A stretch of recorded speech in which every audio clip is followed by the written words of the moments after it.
There is raised awareness for the need of cybersecurity. For that information, let's go to an expert. He joins us now. It is Colonel Reid Novotny, who has more than 20 years of experience with complex cybersecurity issues. Colonel, welcome to Louisville, Kentucky via Zoom. Thank you for joining us. Hey, thanks for having me on today.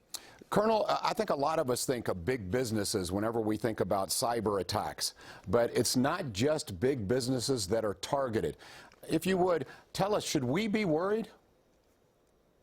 Yeah, every person on the internet needs to be worried about not only their online persona, but protecting their personal data, making sure that they're secure in what they're doing online, and just making sure they're not losing money or getting ransomware and all those things you hear that hit big businesses also. Why is cybersecurity more important than ever? In your expertise, what do you think the reason is? Yeah, that's a great question, because we as Americans are doing more and more things online. It is Good Friday, but it's also almost tax season. So as you can imagine, a lot of people are going to wait and file their taxes online. And there's a lot of important data that people just don't want to be compromised or given into the wrong hands. So, Colonel, let's talk about some tips here. You talk about good cyber hygiene. What do you mean by that, and how can we practice good cyber hygiene? Yeah, I like to break this down into 5 good tips, and hopefully we can hit those today. Good cyber hygiene is no different than making sure your car is working correctly. When you get into your car in the morning, you want to make sure that you don't have a check engine light. But when you see those pop-ups on your operating system that say, update this, or this is out of date, think of them the same way. Make sure you hit yes, update, because those type of updates will keep you safe when you're going online. Okay, Colonel, I'm going to zip it and let you have at it, because you have 4 more tips to give us, don't you? Oh, this is awesome. Yeah. So I'm obviously very passionate about this, and hopefully your viewers out there can get to some of these tips. So remember it this way. If you're driving into work, just remember what you need. You need keys. You need a good car. You need to know where you're going, how you're getting there, and where you're going to park. So let's talk about the beginning. Your keys are your passwords online. So you got to make sure that those passwords are secure and nobody else has them. As we already talked about, we got to make sure your car's in good operating condition. Make sure those patches are there. Then you got to know where you're going, because Amazon.com and Amazon.net are 2 totally different places. So make sure you know where you're going. And then how you're getting there. There's a lot of free Wi-Fi. I travel a lot for my job. I'm in public places and it says free Wi-Fi, but some of those free places also have bad guys watching out for your traffic going there. So make sure you know how you're traveling there.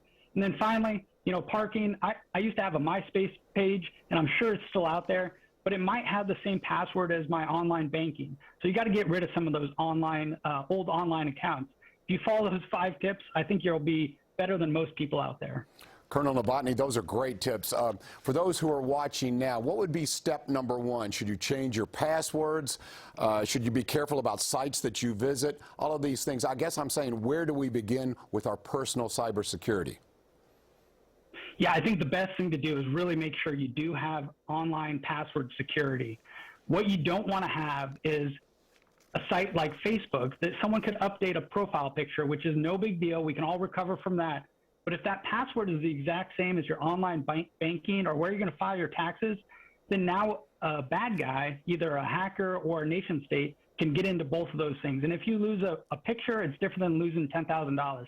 So I would highly suggest that you have complex passwords, and there's ways to do it easy. There's password generators and password keepers out there. And if you just go to a search bar and look for some of those, they're going to help you do this very quickly and efficiently. Colonel Novotny, if we're looking at the macro, if we're looking as far as big businesses in this nation and its concerns, it's very real, cyber attacks. To me, is this an emergency situation? Do you think cybersecurity in this country is where it should be? So what I like to say is what makes America great actually makes us less secure in cybersecurity. And this is why.